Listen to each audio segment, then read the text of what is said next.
বরিশালের মুলাদিতে দিন-রাত হরদম চলছে নদী থেকে অবাধে বালু উত্তোলন। এতে ভাঙনে বিলীন হচ্ছে আড়িয়ালখা নদের দুই তীরে শত শত ঘরবাড়ি ও ফসলি জমি। ভুক্তভোগীরা বলছেন, এ বিষয়ে দৃশ্যত কোনো পদক্ষেপই নেই প্রশাসনের।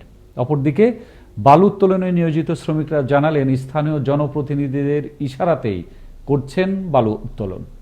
বরিশাল থেকে কাজী আলামিনের প্রতিবেদনে থাকছে বিস্তারিত। গৌরনদী ও মুলাদী উপজেলার সীমান্তবর্তী এলাকায় আড়িয়ালখা নদীতে প্রকাশ্যে অবৈধভাবে ড্রেজার মেশিন বসিয়ে বালু উত্তোলনের ফলে নদী ভাঙনে প্রায় 5 কিলোমিটার এলাকা জুড়ে ফসলি জমি ও ঘরবাড়ি নদীগর্ভে বিলীন হয়ে গেছে। ভিটামাটি হারিয়ে অনেকেই দিশেহারা। তবে স্থানীয় প্রশাসনের নজরদারি নেই বলে অভিযোগ ক্ষতিগ্রস্তদের। বালু আমাকে জায়গা সব ভাঙে নিয়ে দেখতে আসছে, আদার নিলেহান কেউ প্রশাসনের কোনো ভূমিকা নিতে আসে না।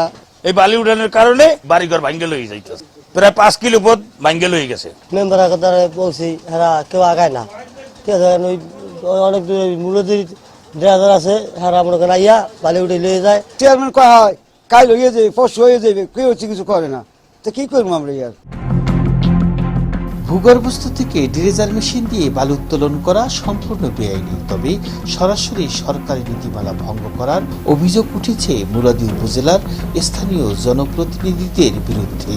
চেয়ারম্যান উপজেলা চেয়ারম্যানের পক্ষ থেকে বালু হালাই এই জায়গাটা কানুন চেয়ারম্যানের আন্ডারে, কামরুল ইসলাম চেয়ারম্যানের বালু এনে আমরা বল করে বালু কিনে নেই। এদিকে বাণিজ্যিকভাবে নদী থেকে বালু উত্তোলনের বিষয়টি অস্বীকার করেছেন মুলাদী সদর ইউপি চেয়ারম্যান কামরুল ইসলাম।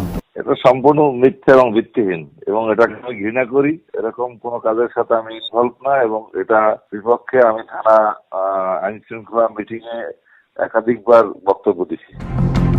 অন্যদিকে অবৈধভাবে বালু উত্তোলন রোধে নিয়মিত কোর্ট পরিচালনার কথা জানিয়েছেন এক্সিকিউটিভ ম্যাজিস্ট্রেট মোহাম্মদ রিয়াজুর রহমান। যারাই বালু উত্তোলন করে তারাই অবৈধভাবে বালু উত্তোলন করে থাকে। আমাদের জেলা প্রশাসক জনাব জসিমউদ্দিন হায়দার স্যারের নির্দেশনায় আমরা পুরো মুলাদীকে অবৈধভাবে বালু উত্তোলন থেকে পুরোপুরি মুক্ত করব। ক্ষমতার অপব্যবহার করে আর প্রশাসনকে ম্যানেজ করে অবৈধভাবে বালু উত্তোলন করার অভিযোগ উঠেছে স্থানীয় জনপ্রতিনিধিদের বিরুদ্ধে। এখনই যদি এই বালুদস্যুদের বিরুদ্ধে কার্যকর পদক্ষেপ গ্রহণ করা না হয়, তাহলে নদীগর্ভে বিলীন হয়ে যেতে পারে এই অঞ্চল, এমনটি মনে করছেন ভুক্তভোগীরা। কাজী আলামিন, আনন্দ টিভি, মুলাদী, বরিশাল।